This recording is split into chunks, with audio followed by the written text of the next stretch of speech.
I was a Trump supporter. I don't know how long I can keep doing this. I have a construction company, and not a thing is getting done. This is what I get. This is what I get. Nothing but white boys. It takes 4 days to do a one-day job. One thing that did become clear was that the economy was a massive motivating factor for people. It ranked number one among issues voters said they cared about, with 52% saying it was extremely important to them. And it was frequently mentioned among those who voted for Trump. Everything's too expensive. My wife, she actually works 2 jobs just to have extra money. So, I mean, we're waiting for Trump. I'm voting Trump. He had catapulted us into a better lifestyle. While he was the president, everything was nice. So on the statistics on ground, it is quite glaring that 22 states in the United States is experiencing recession, with a high inclination towards a downturn in productivity. There are no jobs, there are no financial freedom, upon which were the grounds upon which Donald Trump vote was campaigned into. And so it's beginning to appear as if they were actually tricked into this whole scheme. They were lied to, because the incentives that they expected, many Americans were anticipating that after being elected would experience, is beginning to appear as a mirage. Welcome to my YouTube channel. This is Apollos 20. I'm your host, and please feel free to like, comment, share this video. We'll be analyzing other videos as we see the toll that it has, and afterwards we'll come back to conclude. Credit to the creators on this platform. God bless you. That 23 states have officially entered a recession, and meanwhile, the Trump family continues to profit off of the Genius Act and rake in billions off of crypto wealth. Wake up, America! He's making himself, his family, and his friends more rich while our country goes into a recession. Back in July, Trump passed the Genius Act, which was initially made to put more regulations on crypto and on stablecoins. Stablecoins are a type of digital currency that is pegged to the US dollar. And one of the important provisions around stablecoins is that they are not able to issue yields, but of course corporations and billionaires have found a way around that. And Trump called the Genius Act prioritizing consumer protection, strengthening the US dollar's reserve, and bolstering national security, but it's actually putting money at risk, and it's weakening our banks. And here is exactly how this impacts the working class. The Genius Act actually reduces regulations on crypto while simultaneously encouraging Americans to take their money out of banks and put them into cryptocurrency, because Trump says it's fun and you'll get rich fast. If we take our money out of banks and we put them in cryptocurrency in entities like PayPal and Coinbase, not only are we putting our banks at risk, but we are also risking our own money. PayPal and Coinbase are not banks. They are not backed by the FDIC. If these companies fail, your savings could just go away. If we follow the money, you can see that what Trump is doing is he is passing laws and legislation that make it easier for him and his family to gain wealth, but he is simultaneously destabilizing our entire banking system. We must continue to press our leaders to pass legislation that protects the working class, but also protects banks from entering insolvency. So I admit, I regret my vote for Donald Trump. I regret it because I needed these changes sooner. I needed the prices to go down sooner so that I didn't drain out my bank accounts and go into crippling credit card debt, so that when I had an emergency, I had money set aside. So when my son's glasses break, I could actually get him new ones. I can't do any of that right now. My car broke down, and so I'm in a friend's car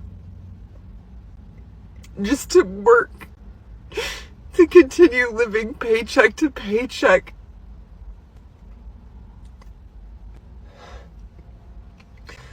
I knew it was going to be hard, and that it wasn't going to come fast. I just wish that things would work out better. I really regret that everything is taking so long because there's so much pushback because I don't even know the reasons anymore. So the pressure is building, the stress is coming on the average American, especially those who are MAGA supporters, Trump supporters, because they're beginning to realize that political slogans do not naturally translate to economic reformations and transformations.